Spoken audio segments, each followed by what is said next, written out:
other technique and the scholar's rhythm, the technique that I implement as a PhD scholar. So before getting further ado, let's dive into the video. But before that, make sure you subscribe my channel because it really takes a lot of effort and time to create a content. And I hope just that you like my video. So let's let's begin. So the very first technique is pomodoro technique, and this technique is invented by Italian entrepreneur and software developer in the year 1980s.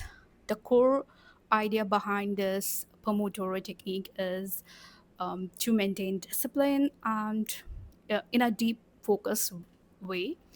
So basically, the pomodoro means tomato or tomato or tomato, whatever you pronounce it.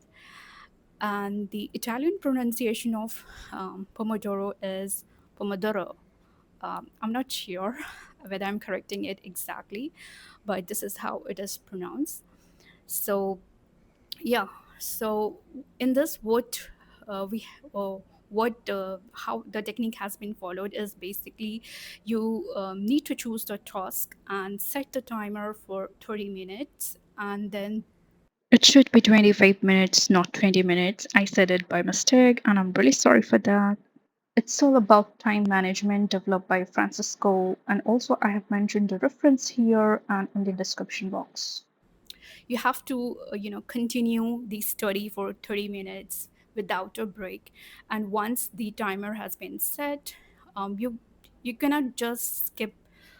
You have to continue straight away for 30 minutes, and then once the timer stops and the alarm rings, so you can take 5 minutes break, and then you continue the pomodoro technique. Like so accordingly, it has been mentioned that to follow for pomodoro, so inconvenience, to maintain the deep focus and concentration. But and this technique I always follow because I just love this technique a lot, and I always implement in my studies, and it really helps me a lot. This is the only way that I complete my topics and subtopics in a way smarter and productive way. So I will I would highly recommend this one. And and the other thing is yeah, so it is told to follow the four pomodoros, but I mostly do like 2 or 3 pomodoros in continuous, and also sometimes I do it for like 45 minutes. So but this really helps. I mean, I'm pretty sure you might have heard about this techniques earlier because it's quite popular, especially in higher education. So yeah, so this is all about pomodoro technique. And the second one is the eat the frog. So the second technique is eat the frog. It doesn't mean you have to eat the frog in real. I have lots of frog in my hostel, so I captured it for you here. Basically, it's a metaphor which is something unpleasant but important. Once you eat it, nothing worse can happen in the day. And this study technique was developed by Brian Tracy in the year 2001. The core idea behind this technique is to to do the hardest or the most important or difficult task first and then switch to the easier one. So, so here we do the hardest thing first and then switch to the easier task. The third technique is quite special one. I really wanted to share with you guys the third technique. But before proceeding to the third technique, let's follow the Pomodoro, the first technique. So sit with me for 25 minutes, set the timer, and study for 25 minutes quietly and calmly. Let's enjoy the study time and let's begin.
Okay, last but not least, the third technique is the scholar's rhythm by Samreen.